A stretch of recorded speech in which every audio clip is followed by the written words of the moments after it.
Good afternoon. This is, here we go. The broadcast is now starting. All attendees are in listen-only mode. Good afternoon or good morning, depending on where you're located. This is Jeremy Hienick. Thank you for attending today's webinar. Today we'll be doing a basic webinar of our FaultTree Plus software. The model we'll be building today will adhere to our IEC 61508 failure model, which is a standard that focuses on system integrity levels and safety instrumented systems. My name is Jeremy Hienick. I do business development around here. On the phone, I also have Joe Belland, who is the head of our technical support for North America.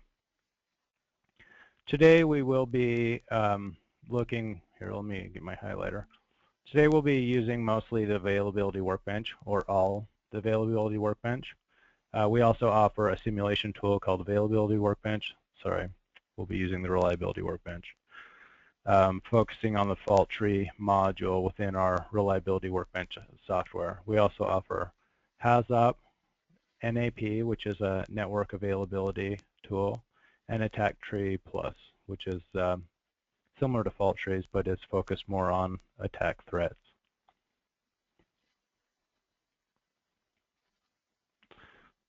I don't want to erase that. You probably received this schematic in the email that was sent out. It's a HIP system, and high integrity pressure protection system, which if you're in chemical or petrochemical, you're probably familiar with this system.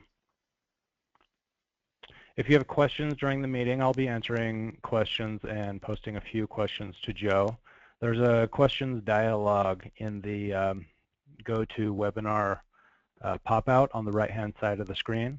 If you have questions, please post your questions in there. I keep an eye on that dialog, but not so much the chat or the other sections within there.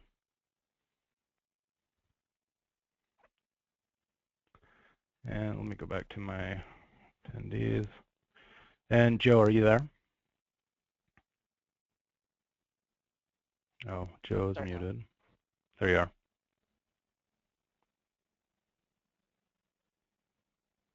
Let me,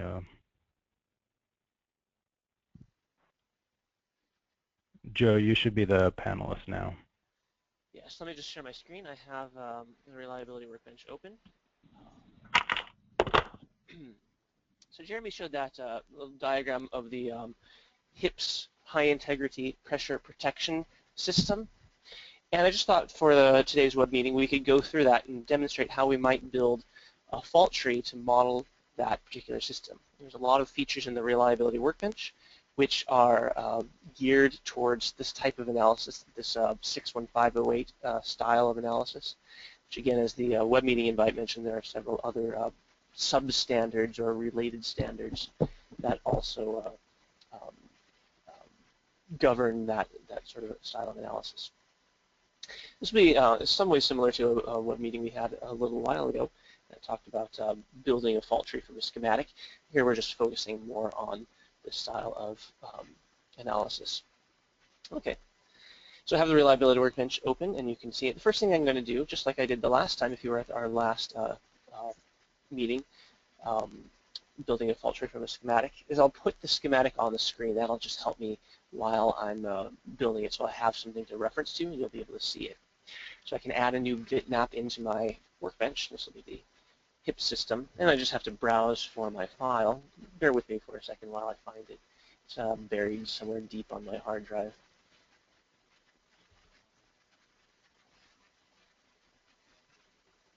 Now it says it's looking for bitmap.bmp, but you can actually use any image file, so it will recognize a PNG file, for instance.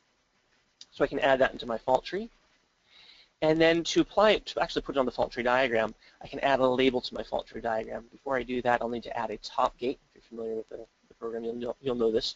I need to add a top gate before I can really put anything on the screen. So I just click my Add Top Gate button, click to add a label, and I can just simply drag and drop that bitmap onto that label.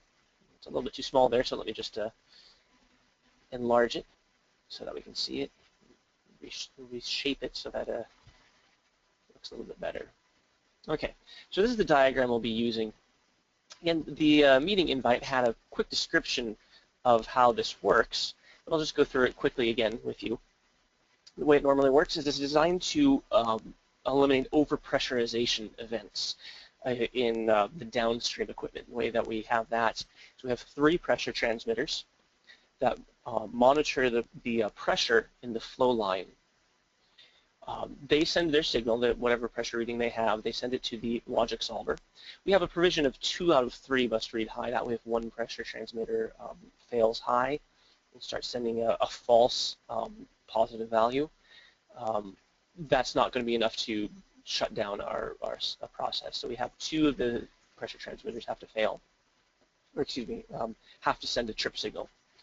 If 2 of those pressure transmitters read a high value, the logic solver will say, okay, that's an unsafe condition, and it sends a signal to our block valves down here, and they will close the flow line in order to prevent the vessel or equipment or reactor downstream from becoming overpressurized.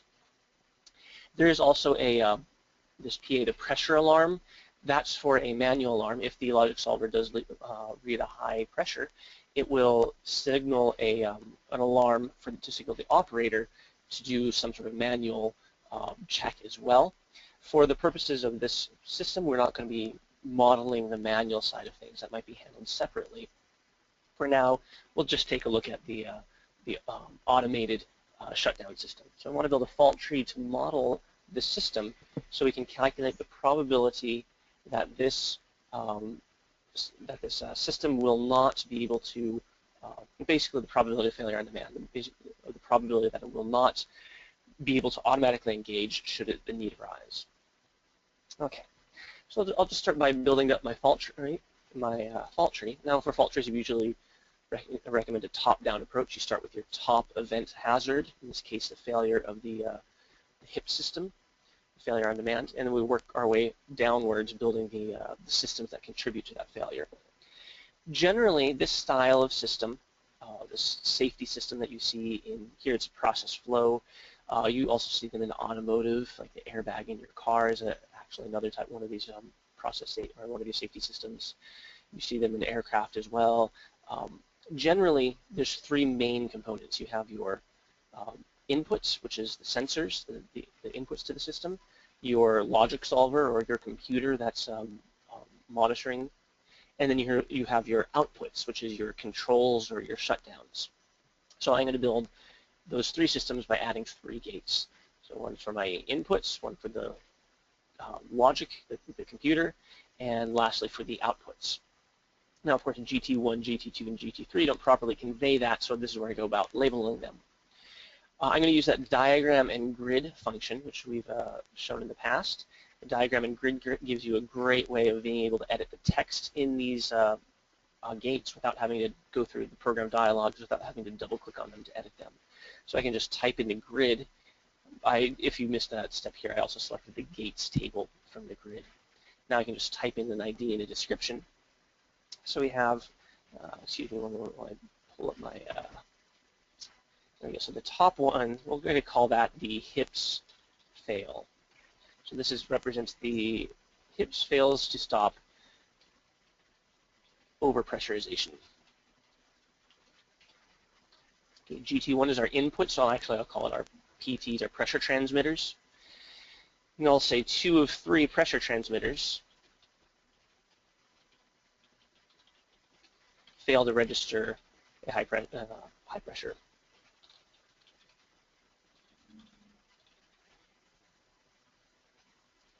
Now, the reason for this, it's always recommended in a fault tree that you could give very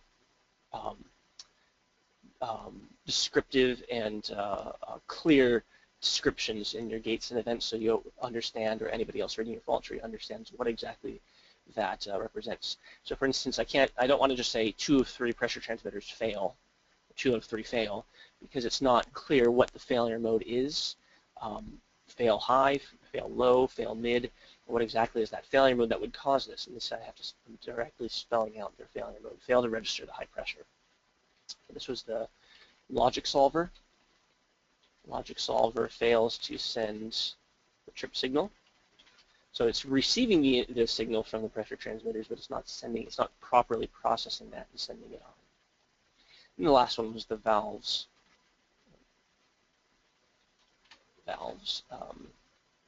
Both valves, and again, I want to mention the failure mode. Both valves fail open.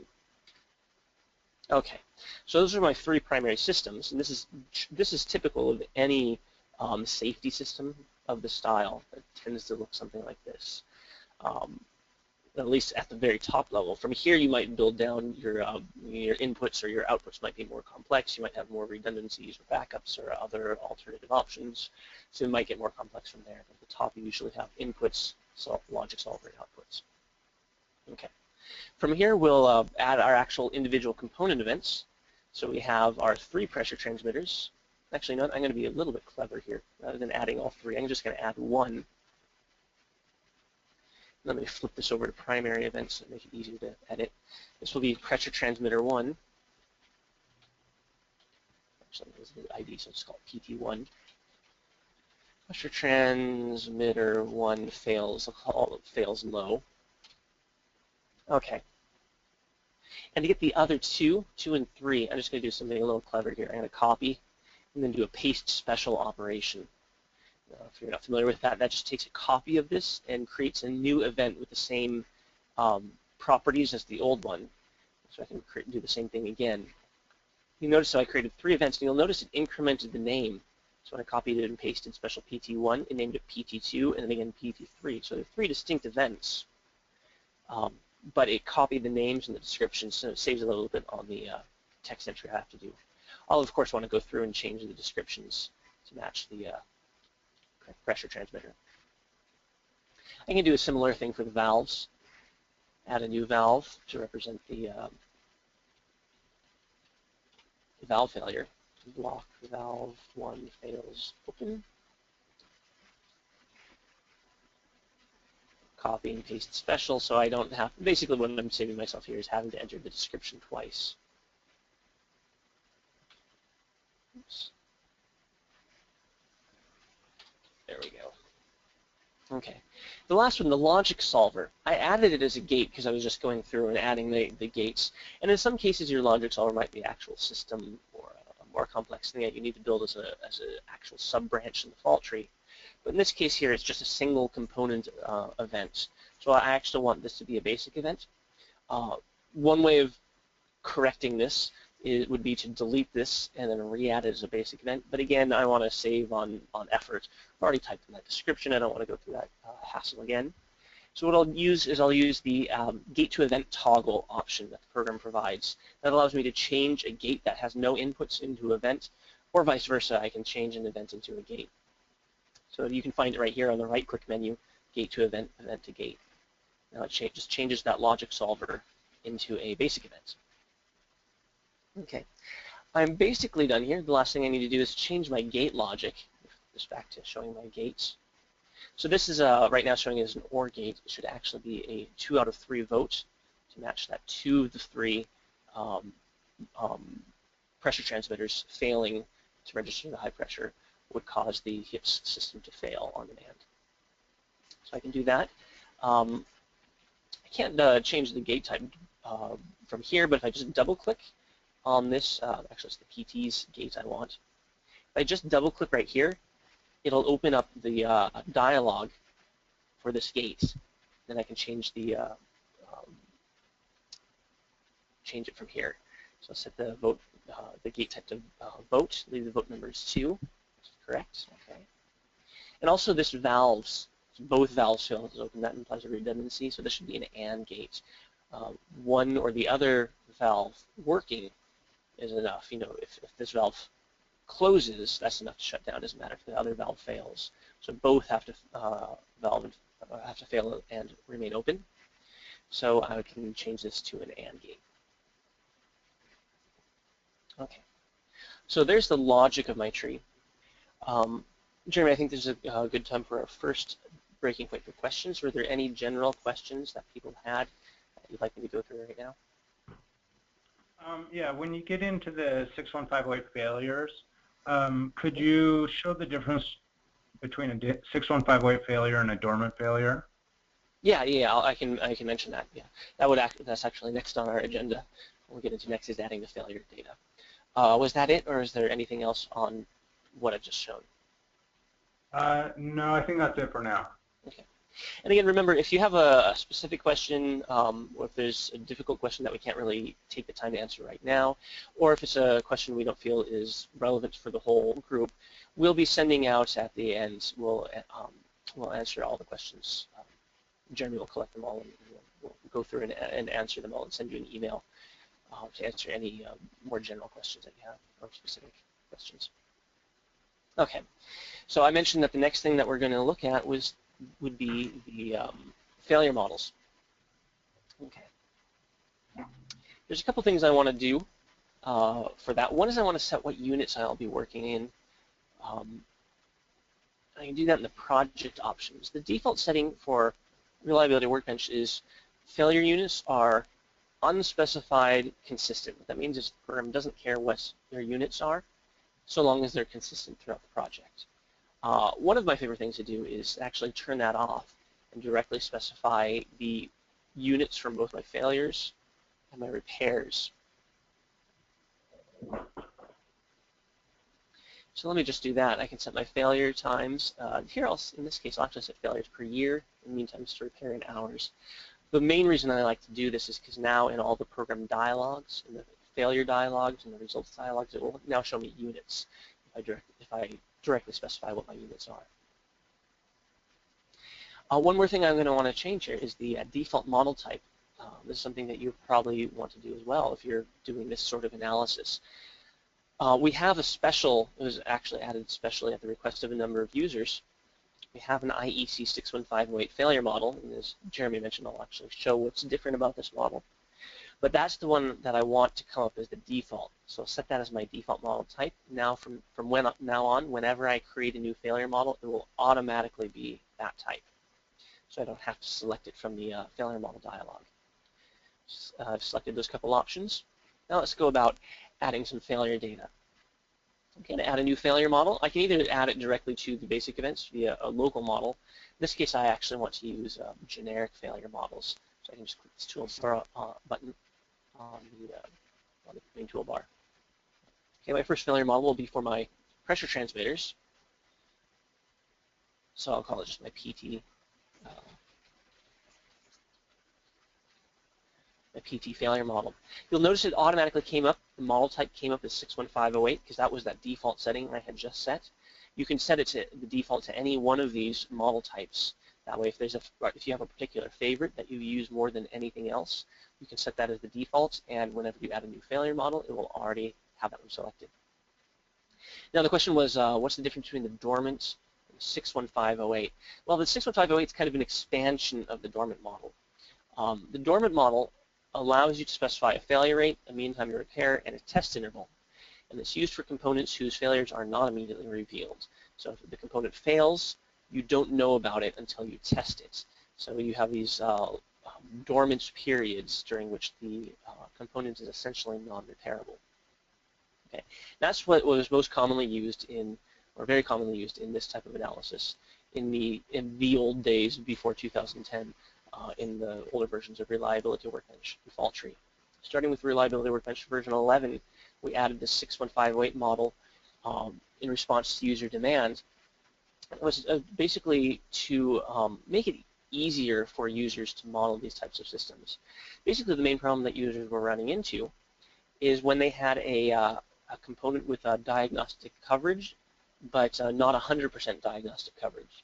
Basically, what that would mean is that some of the failures would be immediately revealed and repaired, while other failures would not, would remain dormant.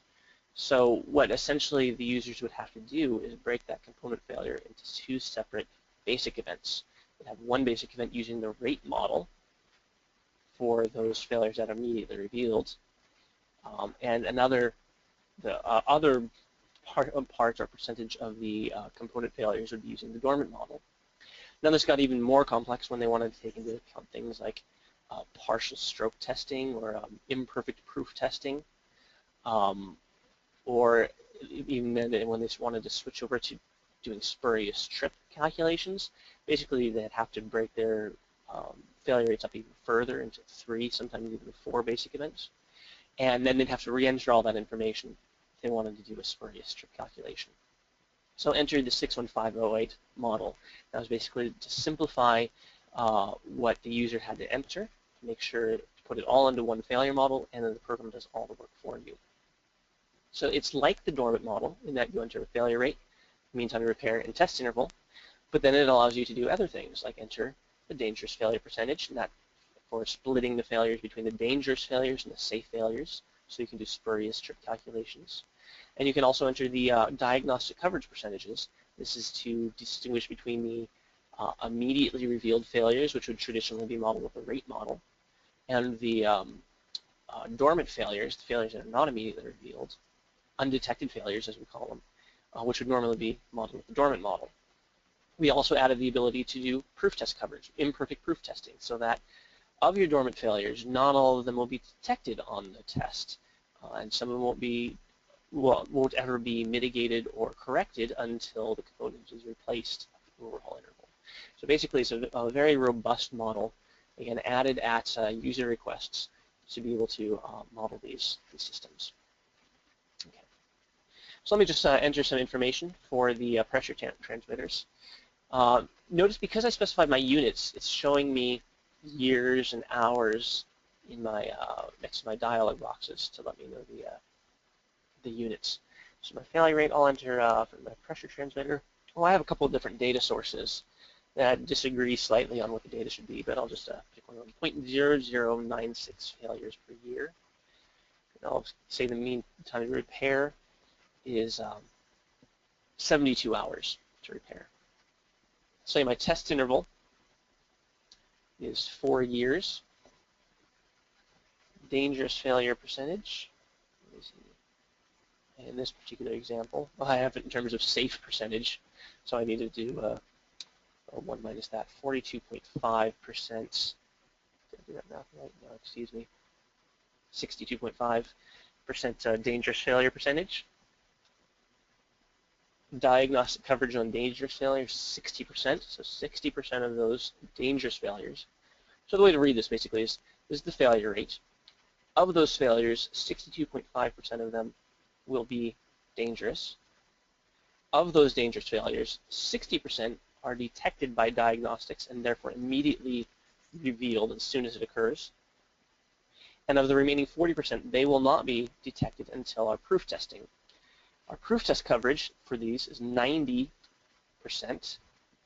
meaning only 90% of those dormant failures are going to be detected on the test. The remainder are not going to be detected until our overhaul, which happens every 6 years. Okay.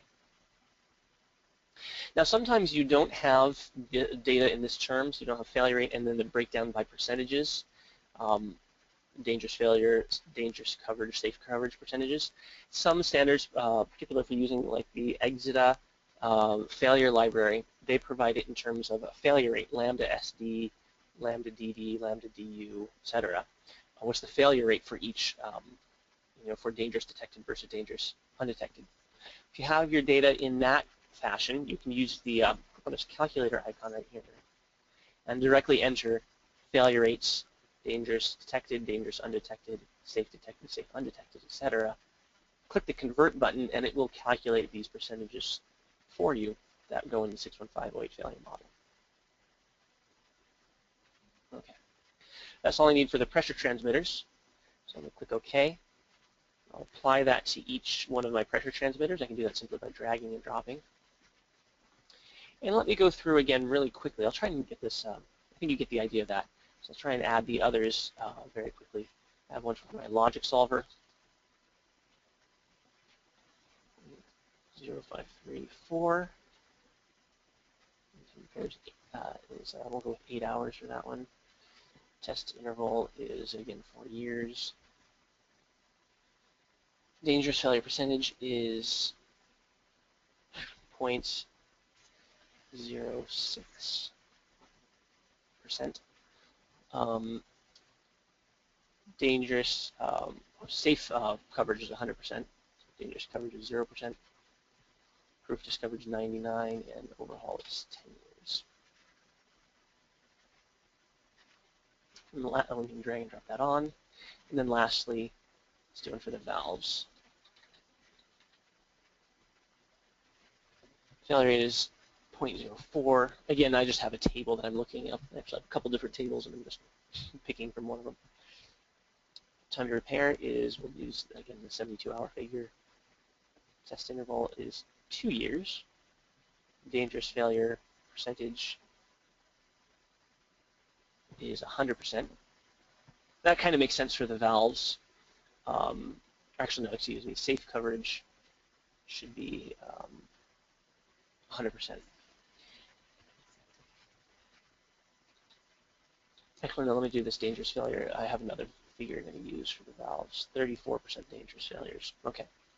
100% safe coverage kind of makes sense for the valves because you assume that as soon as they fail, if they fail safe, you're going to immediately know about it. So, because all of a sudden your process is going to shut down. Proof discoverage of 99.5 and an overhaul of 20 years. Let's use that as our use those as our values. Okay, and again, let me just drag and drop those onto those two basic events. Okay, we're almost ready to go. There's one more thing that I'm going to want to take into account before I analyze the system, and that would be common cause failures. If you're familiar with 61508 style analysis or any safety system analysis, you realize the importance of keeping track of common cause failures. The math that the program will use when solving this fault tree will assume that all the basic events are independent of each other, which means that if two basic events fail at the same time, it's purely coincidental. In real life, that's not necessarily the case. For instance, when block valve 1 fails, it's possible that it's due to a cause that would also affect block valve 2. So that's what's meant by a common cause. There's a cause of the failure mode that would affect both valves rather than each one independently. So we need to be able to take that into account because the program is otherwise going to assume that failures are independent. So where we can apply common cause failure models. It's kind of like a failure model, except rather than entering a failure rate, we enter a CCF, percentage, CCF percentage. There are a few different common cause failure model types. The program has 4 to choose from. I think the most commonly used one is the beta model. It's by far the simplest to use. And for our purposes here, it should work pretty well. If you're wondering what the others are and when you might use them, basically you use the others when you have more than 2 events in a common cause failure group. Take, for instance, the pressure transmitters. If I apply a beta factor to them, the beta factor represents the percentage of failures that are due to common causes. So if I enter beta 0.05, that means 5% of the failures of the basic events are due to causes that will affect all of the other basic events that the common cause is attached to. So if I put all the pressure transmitters in one common cause failure group with a beta of 0.05, that means 5% of the failures of one affect all of them.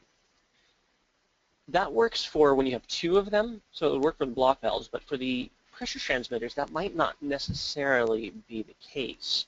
You might have common cause failures that affect 2, but not all 3.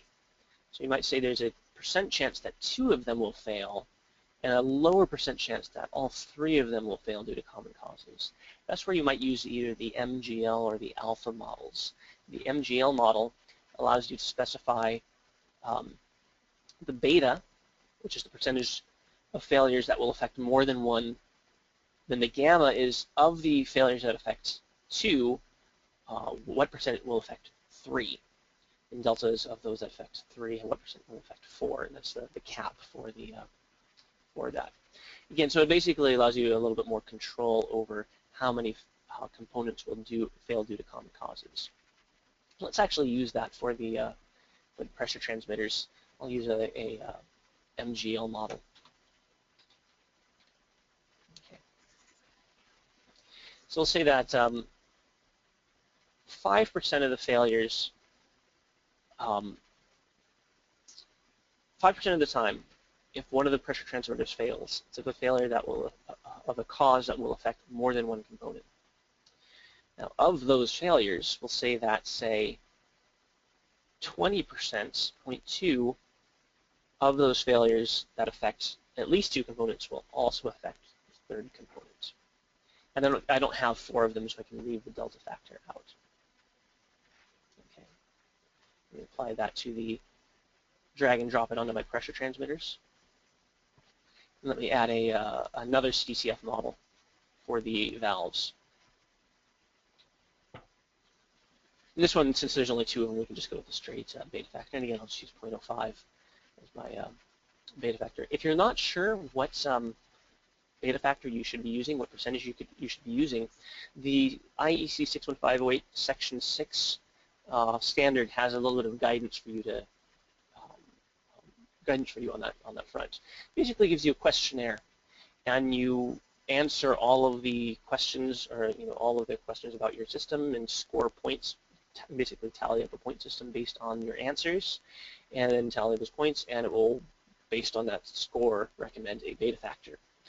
Well, rather than you having to go into the program and do that, or excuse me, into the standard and having to manually do that, there's within the reliability workbench we've built in that that questionnaire.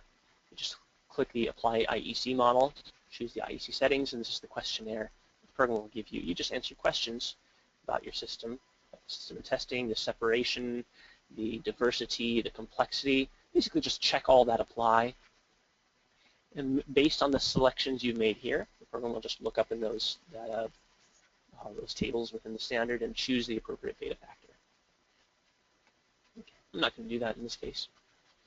Just go ahead and click OK there. Now, if you're like me, you might accidentally fat finger in typing from time to time.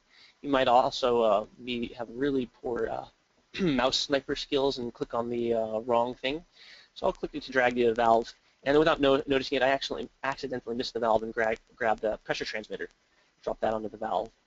Now that's going to cause me quite a bit of problems later on when I actually run this, because I don't have the correct CCF model applied to this valve. But I can't really see that. It's not really immediately apparent.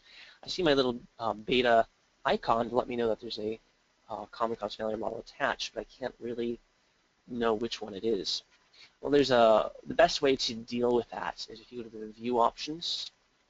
There's an option to show the CCF Model IDs. I always recommend turning this on when you're working with common cause failures. And it will show you the ID of the attached common cause failure model. So I can see, oh, I accidentally attached the pressure transmitter CCF model to this valve. It makes it a little bit more obvious when you're proofreading your tree that the mistake has been made. You can also, by the way, do the same thing in the View options. Turn on the failure model ID, so you can also check to see if you've attached the right or the correct failure model. So I can see that I've attached the correct failure models to each basic event. Okay. We're just about ready to run the calculations. Let me just make sure I have my project options set the way I want. Joe, let's go. There's a lot of questions. Sure. Yeah, that's actually before I do that. You're right, Jeremy. Let's answer some questions. Yeah. So, starting back a ways. Okay. Just nomenclature. What are you meaning by partial analysis? Partial analysis? Yeah. Like for instance, in the perform partial analysis menu option right here. What this refers to, maybe this one might be better to answer in more detail in an email, since it's not directly relevant to what we're doing here. But what partial analysis allows you to do is run an analysis on part of the tree. If you have a very large tree, say 10,000 gates and events, it might take a couple hours to run the analysis, but you want to work on just one small part of it and check how your changes update the results on that part. You can set the include in partial analysis flag on a gate, and then when you say perform partial analysis, the program will only analyze that one section of the tree. So you can take a very large project and just analyze one small section of it quickly. Okay, and then let's talk about the tree logic a little bit. Since we're using a fault tree instead of an RBD, Mm-hmm. the tree doesn't always look exactly like the system. So when you have the OR gate of PTS at the top, Mm-hmm. why is the LS event parallel to that gate? Oh, the logic solver underneath the in parallel underneath the OR gate. Right. So it's this is one of the tricky things when you're first getting started with this type of analysis. Normally, we would describe the system in terms of success logic, what needs to go right for the system to go right. Fault trees are built towards failure logic, what has to go wrong for the system to go wrong. So in this case, any one of these three components failing, so if our pressure transmitter system fails, if our logic solver system fails, or if our block valve system fails, if any one of those systems fails, that's going to inhibit the ability of the safety system to perform its function. So I put them all underneath an OR gate. This OR gate is equivalent to RBD series logic. So it's as if I had pressure transmitters, and then in series with that I had the logic solver, and then in series with that I had the valves. AND gate means redundancy, means a parallel logic in an RBD. And that's obviously not what we see in the diagram here. We see these in series, but again, this is success logic. To model these, the failure logic of these, of the block valves, we have to talk about them both failing. Okay, so it's basically what I'm doing is I'm reversing the logic that would be required for success in order to build a fault tree. The logic solver is underneath an OR gate, basically meaning in series with all three of these to indicate that any one of those systems failing would cause the overall system to be unable to perform its function. I hope that answers the question. No, I think that's good. And then one thing maybe we should cover, Joe, is just an example of common cause failure logic. So in some of the valves, if you had a motor-operated valve and power went out to the valve that was feeding a few systems, how would you add that logic? Right, yeah. So common cause failures, the way I've added them here, this is best for common causes that are, you might say, nebulous or abstract in cause.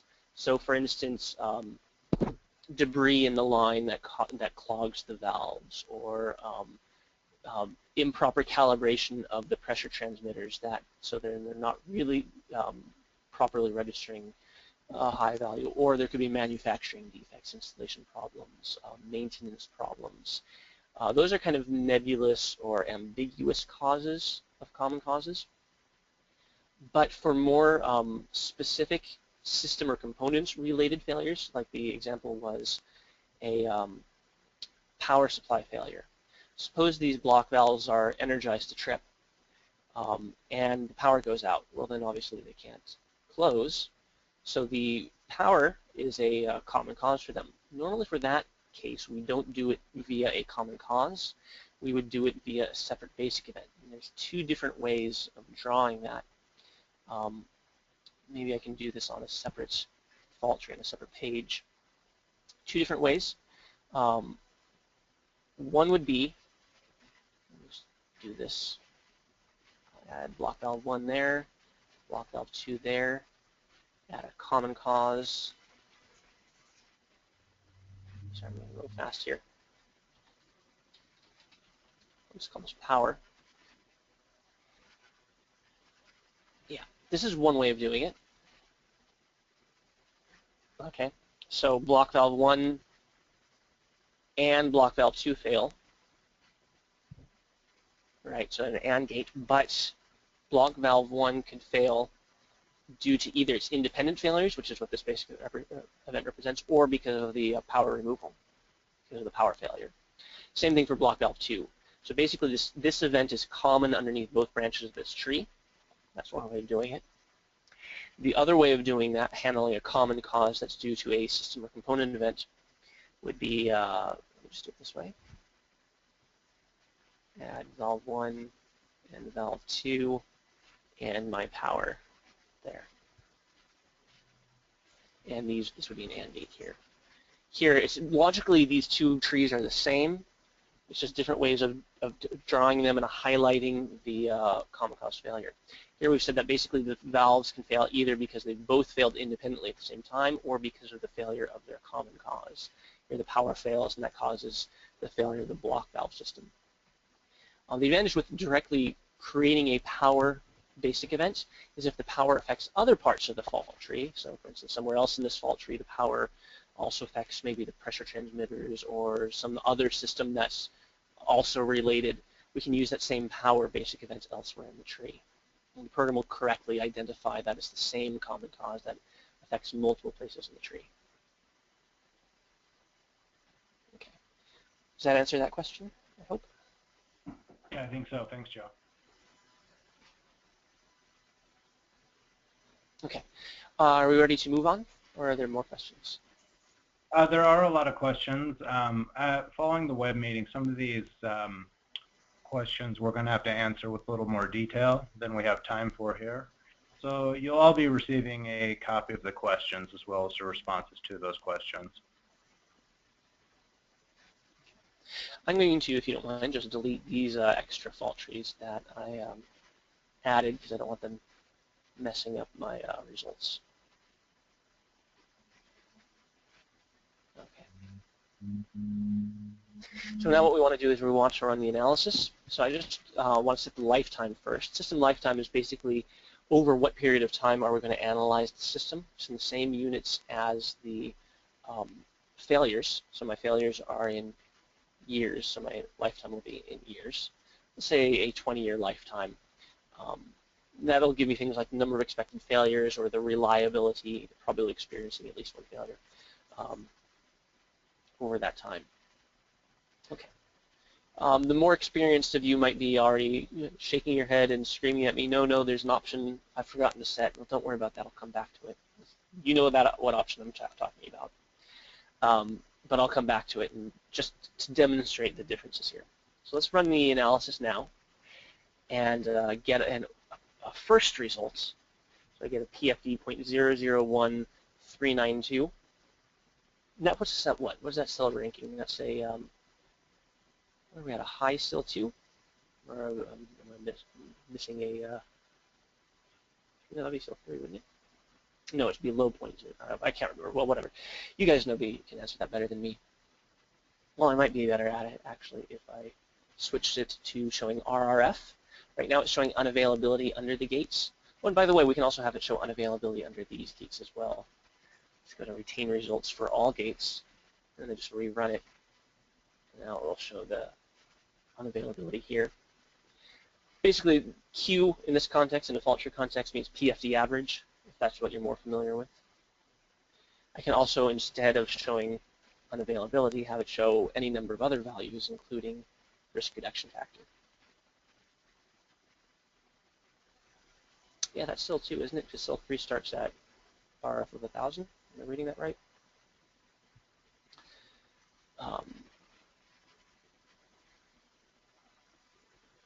Okay, so that's just another way of looking at the results. Okay. Let me flip it back to unavailability.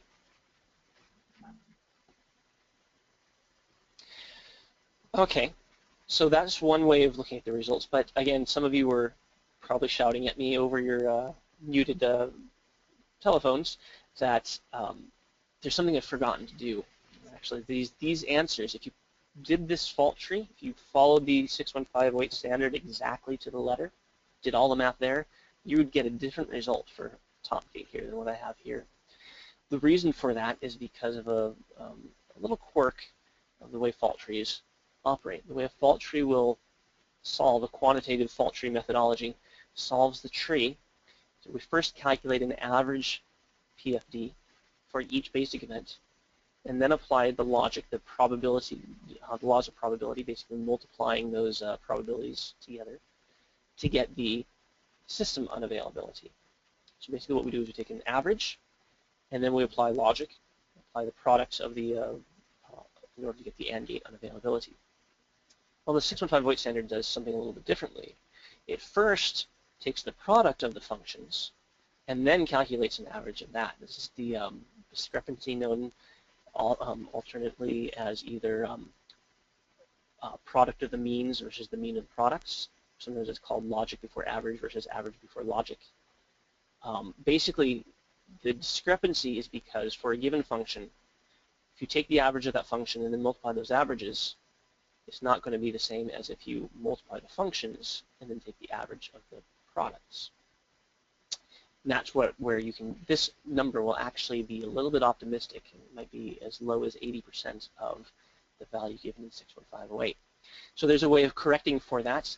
Reliability Workbench has had this since, I can't even remember, actually FaultTree version 8 or version 9, I think, had this setting for the dormant failure model, the Iec 61508 dormant model averaging.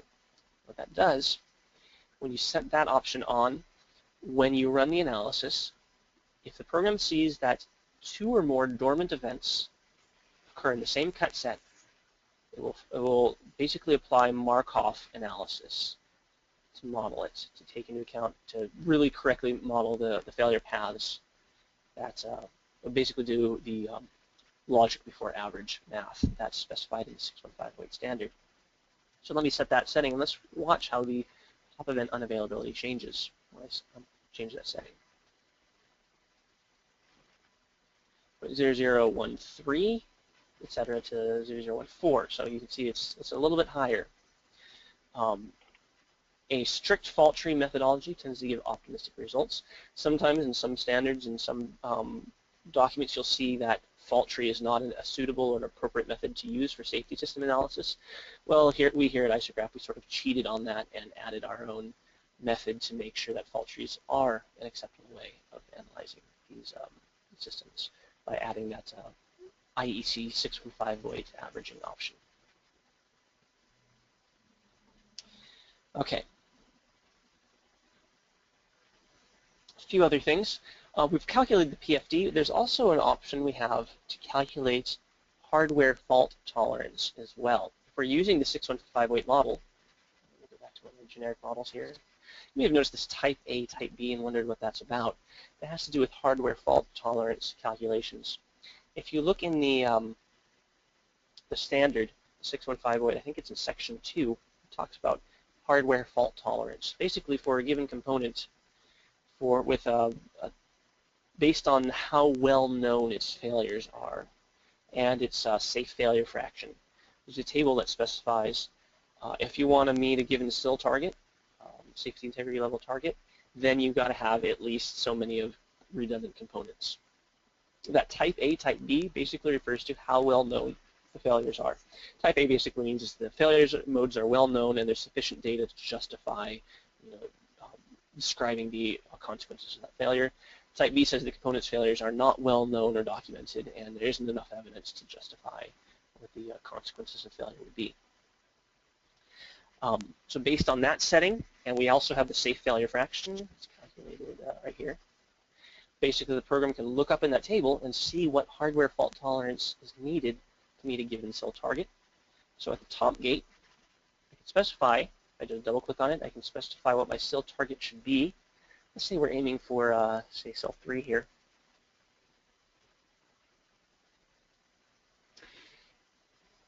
And then I can go to my view options, and there's an option to turn on show HFT values. And what the program is going to do is whenever it sees a basic event that's using the Iec 61508 model, it calculates the safe failure fraction, looks at the type A, type B setting, and then looks in the table in the 61508 section 2 to come up with an HFT value. Run that number. Now it's showing that HFT value, HFT equals 1. That means it's looking at all three of these components and saying, okay, this component, it picks the one with the highest HFT. So if you have different components underneath one gate, the gate will show the one with the highest HFT requirement. So each one of these pressure transmitters requires an additional component. That's what the HFT value represents. It means it needs one additional component based on its safe failure fraction and its type in order to meet the SIL 3 requirement. Same thing with the valves. They each require one additional one. The logic solver requires no additional components. HFT equals 0. So this allows me to do a visual inspection to make sure those HFT numbers are being met. People ask, why is it a visual inspection? Why can't it just tell me? The answer is because the program really can't read and interpret your fault tree for you. It has no way of knowing whether or not the redundant components are going to be under the same gates, or even if those components underneath the same gates represent a redundant function to the component in question. So it can't read and interpret your gates, so it just gives you the requirements so you can visually inspect your tree to know whether or not your requirements are being met. Okay, Jeremy, quick pause for questions before we go on. There are a lot of questions Okay. still. Hit me with a couple. Yeah, so just on logic, how is it possible that the unavailability of a gate structure under a top gate is greater than the top gate? Greater than top gate. It shouldn't be, but that's not what I have in this tree. All my unavailabilities are smaller. I'd have to see an example of that. But the unavailabilities under the gates feeding into the top gate should always be smaller. Smaller than the top gate. Yeah, unless there might be some. If I thought hard enough about it, I might be able to come with some special case. I wouldn't think that would ever be true, even if you have. For the event, the logic solver failure rate. Oh well, this is the failure rate, not the unavailability. This is a different value than this one. If we actually, I can turn on the event unavailabilities. I'm not showing those right now. Here's the actual unavailability, 6.507 times 10 to the 5th. This failure rate is failures per year, but based on how long it takes to detect and correct that, that's going to lead you to wildly different unavailabilities. Failure rate is a completely different measure than unavailability, and there's no real direct comparison. And Joe, how does system lifetime affect the numbers in this tree? The numbers we're seeing on the screen right now will not be particularly affected. Unavailability, when you're using the dormant model or the 61508 model, lifetime does not, system lifetime is not used in the calculation for unavailability. What it will affect is the number of expected failures, and unreliability in particular, these two values, and also total downtime, because these are all over the lifetime. Number of expected failures over the lifetime, unreliability over the lifetime, and total downtime over the lifetime. And Joe, while you have that open, will you show and explain the cut sets option? Oh, that's a good idea. Actually, I wasn't planning on getting into that, but that's I've mentioned them enough times. Cut sets, I haven't expanded them. I need to set an option to expand them. The way that a fault tree, this methodology works, is it breaks the tree down into cut sets. Cut sets describe the logical combinations of event failures that must occur in order for the gate failure to occur. The cut sets are then, it applies basically Boolean algebra to produce them, and then probability math to quantitatively solve them. Each one represents a combination of failures. This asterisk means it's modularized. Let me turn off that option so we can see the complete cut sets. The advanced users will know what I'm doing right now, because you've probably run into that option before. Here, now let me expand them. There we go.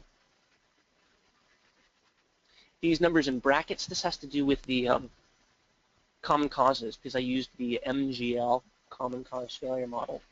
It refers to the failure of PT1 and PT2 together, which is a possibility in the MGL model. So basically, the way you'd read this, PT Ccf and then in brackets, meaning that pressure transmitter common cause that affects pressure transmitter 1 and pressure transmitter 2. Read this one as the pressure transmitter common cause failure that affects pressure transmitters 1 and 3. That's basically how you read these. This is the pressure transmitter common cause that affects 1, 2, and 3. This is the independent failures, pressure transmitters 1 and 2. So that's how you read those. Each one of these represents a combination of component failures that would cause the top gate failure.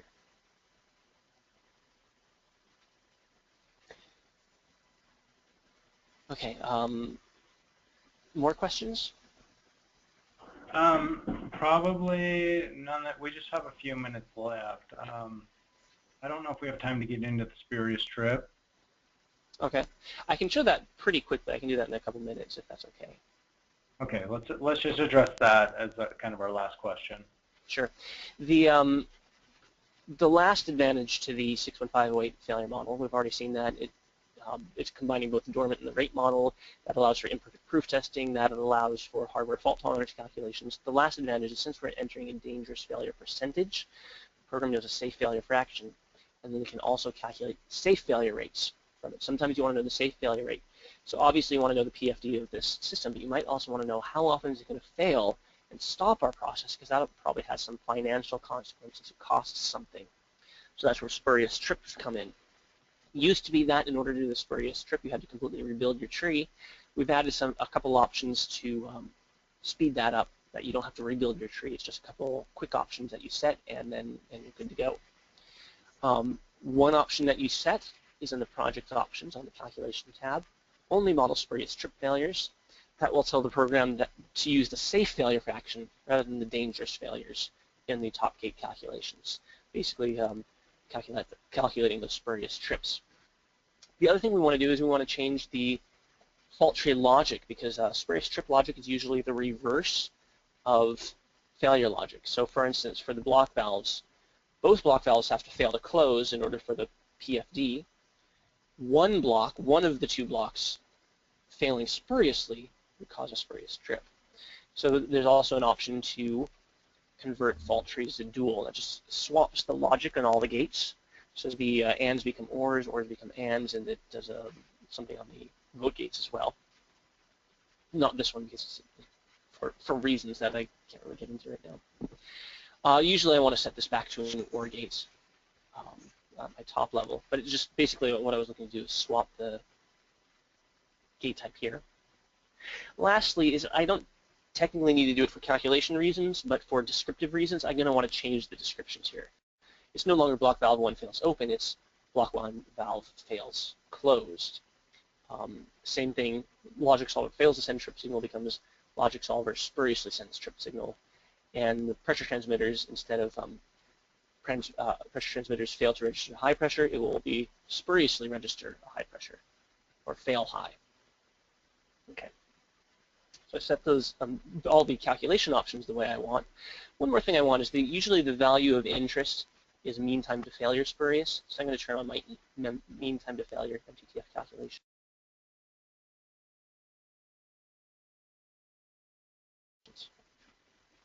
And I'll have that displayed underneath my top gate. So MTTF.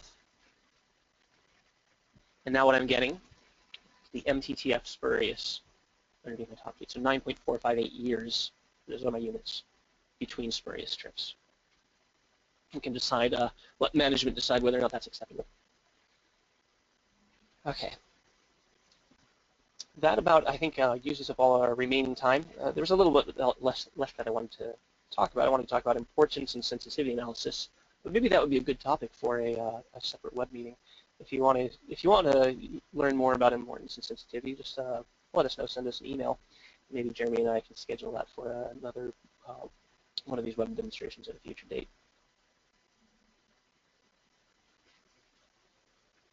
All right, thanks, Joe. Okay. Well, as I mentioned before, there were a lot of questions. We only got to a few of the questions that came in. We will be answering all the questions and sending out an email to you. Let me pull up the slide really quick. I recorded this web meeting today, so we'll be sending out a recording of this web meeting to everybody. And as Joe mentioned, if you have any requests for webinar topics, we try to do these on the reliability workbench every other week, and then we'll do the availability workbench every other week. So if you have a topic you think would be interesting to you, most likely it's interesting to a lot of people. So we would look forward to any questions or comments or webinar topics you can send over. You can just send them to my email address that's listed. You probably all already have it because you got this web meeting invite. Thank you for attending today's web meeting. I hope you have a good day. Thanks.